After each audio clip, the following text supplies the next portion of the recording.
Assalamualaikum warahmatullahi wabarakatuh. Waalaikumsalam. Baik, masuk kalian. Hari ini kita berjumpa lagi. Apa kabar semuanya? Alhamdulillah. Hari ini adalah pertemuan ketiga ya untuk mata kuliah manajemen mutu pendidikan.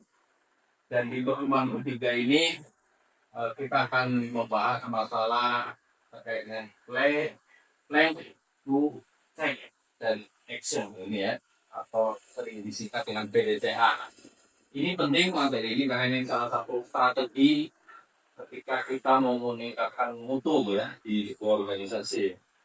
Baik, jadi hari ini tujuan pembelajaran hari ini adalah mahasiswa Anda semua nanti memahami konsep dasar PDCA, kemudian tujuan siklus PDCA dan tahapan dalam siklus PDCA secara teoritis dan nanti dihubungkan dengan konseptual lembaga pendidikan Islam ya. Nih ada satu pertanyaan nih, Anda siapkan pakai mentimeter ya jawabannya ya, satu pertanyaan nih. Kode untuk masuknya setelah mentimeter ini kodenya 3640 tuh kelihatan nih, 3640 5168. Udah bisa? Oke, silakan langsung dijawab pertanyaan itu dengan satu atau dua kata saja ya. Mengapa terjadi penurunan mutu pembelajaran di sebuah sekolah Islam? Jawabannya bebas.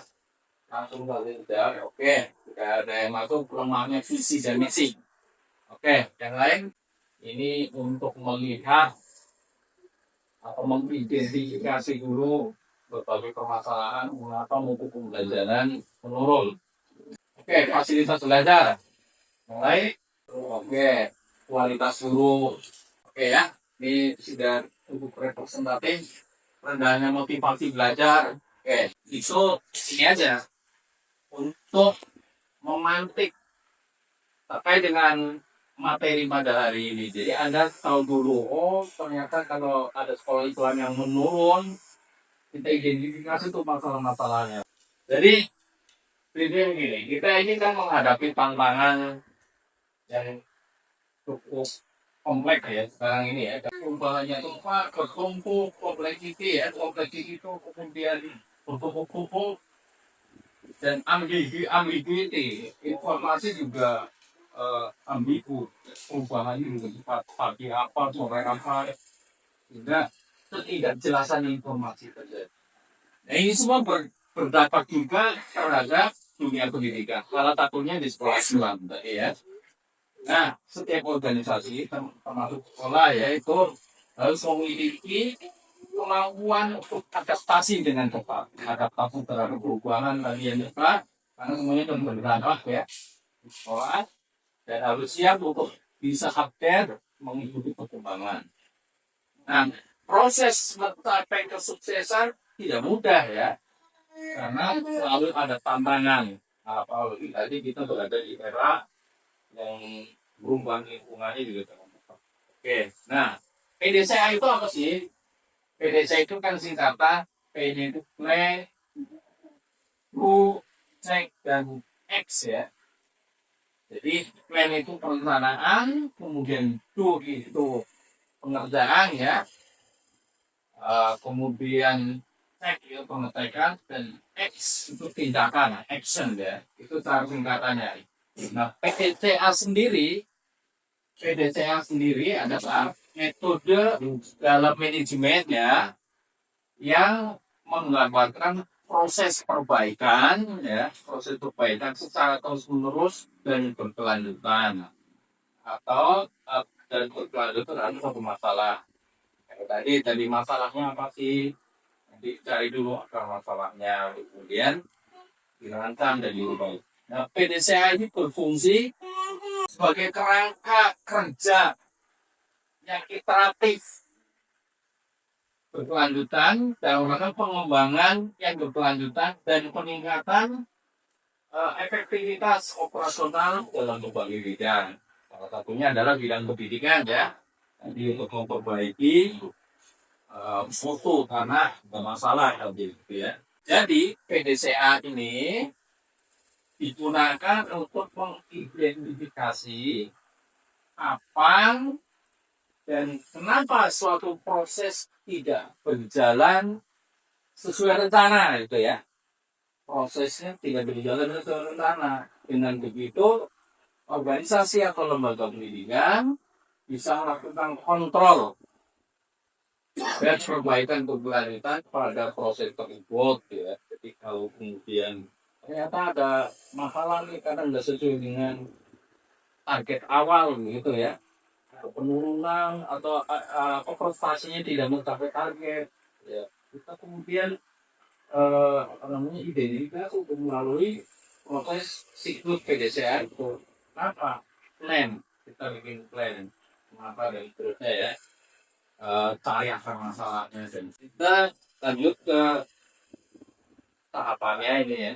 Tahapannya ini plan, do, check dan X gitu ya. Di tahapan plan ini sebenarnya dalam rangka apa? Dalam rangka mencari tujuan. Tujuannya itu apa? Kita melakukan melalui siklus PDCA ini tujuannya. Tujuannya kan tadi perbaikan ya. Karena tadi banyak masalah kan. Ada satu masalah penurunan mutu. Di fase plan ini kita identifikasi nanti ya. Anda ini mau memperbaiki mutu sebuah sekolah ya. Anda ini pengelola sekolah Islam.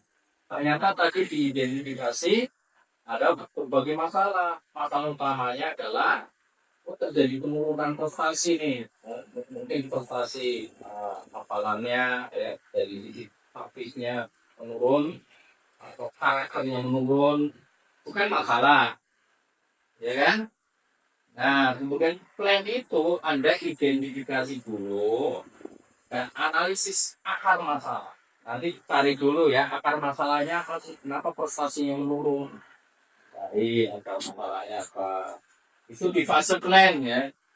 Kemudian setelah ketemu akar masalahnya, tetapkan tujuan. Oh, akar masalahnya ini nih. Tujuannya itu untuk memperbaiki agar akar masalah ini bisa diperbaiki. Terukur lah ya, uang terukur, jelas, ya tadi dengan smart gitu ya. Di fase plan ini juga rumuskan rencana aksinya apa. Oke, kemudian di fase 2, di fase 2-nya laksanakan apa yang direncanakan tadi ya. Di fase plan sudah buat rencana aksinya kan, satu apa, dua apa. Di fase 10 berarti melaksanakan apa yang dibuat tadi, rencana yang dibuat. Laksanakan rencana aksi tadi yang telah dibuat ya. Kemudian monitoring, bukan cuma laksanakan tapi Anda harus monitoring tuh proses pelaksanaannya gimana. Apakah itu prosesnya berjalan dengan baik atau tidak, kemudian ukur progresnya, adakah kemajuan ya. Setelah itu masuk ke tahapan cek, ya kan.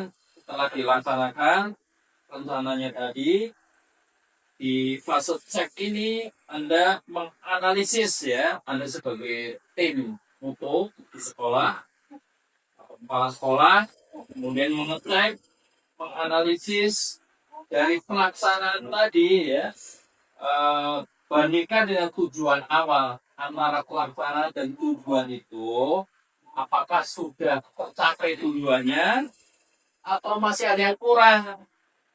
Nah, kalau masih ada yang kurang, lihat perbaikannya ya, lihat perbaikan tadi, lihat perbaikannya itu sudah berhasil atau belum. Di fase cek ini juga nanti Anda cari tuh area mana yang belum berhasil diperbaiki. Nah, itu kan waktu pelaksanaan kan di monitoring. Oh, ternyata tadi ada kekurangan nih dalam melaksanakan itu. Ternyata kekurangannya gurunya ternyata dalam mengajar waktunya terbatas. Tadi ya dengan kekurangan itu ada tuh. Nah, itu pengecekan. Kemudian di tahap action ya. Di tahap action ini jadi menentukan tindakan hasil dari 3 tahap tadi. Setelah 3 tahap tadi plan, do, dan check dilakukan dan sudah tahu apa yang masih kurang dan sudah dievaluasi lagi, maka di tahap action ini menentukan tindakannya. Ya, tindakannya berdasarkan hasil dari 3 tahap tadi. Dan dibuatlah menjadi standar baru. Oh, sekarang standar untuk pelaksanaan pembelajarannya yang kemarin sudah dievaluasi dan ada kekurangan, sekarang diperbaiki setelah dilakukan dari planning to actionnya membuat standar baru untuk perbaikan. Nah, terus itu nanti dievaluasi lagi. Jadi ada interaksi terus menerus ya.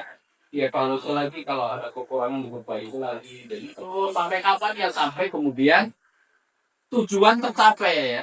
Tujuan tercapaian tujuan sesuai dengan standar hukum. Itu ya, paham ya? Tadi sini ya. Paham? Pokoknya oke, kalau sudah paham, kalau ada yang belum paham, boleh ditanyakan, silakan. Ada yang mau bertanya? Saya Pak, Oke. kalau PDCA ini lebih kepada misalnya kepala sekolah atau misalnya bagian kurikulum atau guru biasa juga bisa nih. Ya, semua bisa, tapi paling bagus membuat tim ya. Semuanya itu harus melihat berbagai aspek. Salah satunya juga mendengarkan apa yang disampaikan guru di lapangan. Karena kan boleh jadi kalau pimpinan tuh nggak bisa melihat di lapangan secara jelas, guru bisa melihat. Jadi guru perlu juga dimintai pendapatnya nanti dalam prosesnya. Bisa juga bikin tim dan guru dilibatkan, atau kalau ada tim sendiri ya tetap meminta pendapat dari guru. Baik, kalau sudah paham semua, silakan sekarang berkelompok ya, kita diskusi. Ayo berdua atau bertiga, dibuat aja 2 kelompok. Silakan berhadapan-hadapan. Berhadapan-hadapan. Topiknya adalah ada analisis kasus penurunan mutu pembelajaran tahfiz di sekolah. Ya, yang tadinya tahun-tahun sebelumnya targetnya tercapai hafalannya, ternyata di tahun ini menurun, tidak tercapai, dan itu penurunannya merata. Ini coba dianalisis nanti dengan pendekatan atau siklus PDCA ya. Diskusikan. Ya, silakan diskusi.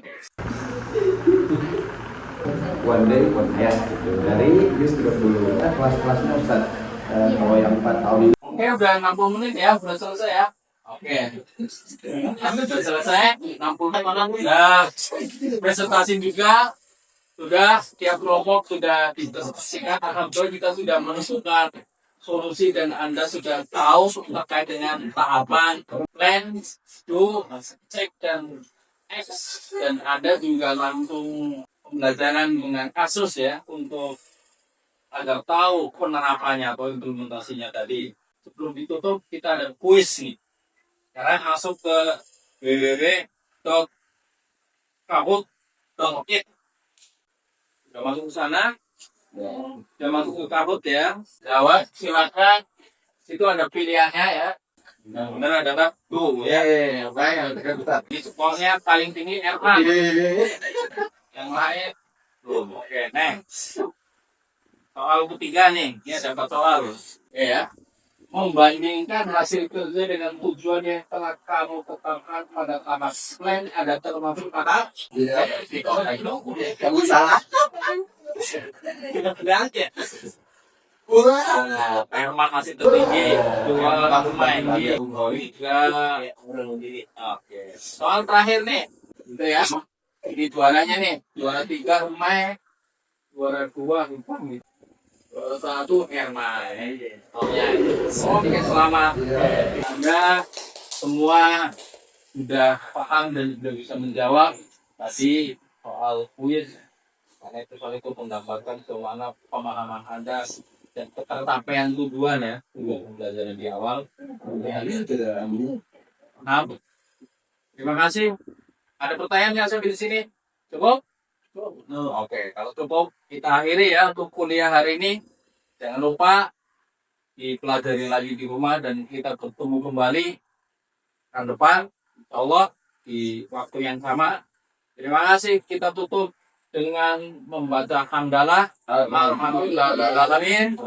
Assalamualaikum warahmatullahi wabarakatuh. Waalaikumsalam.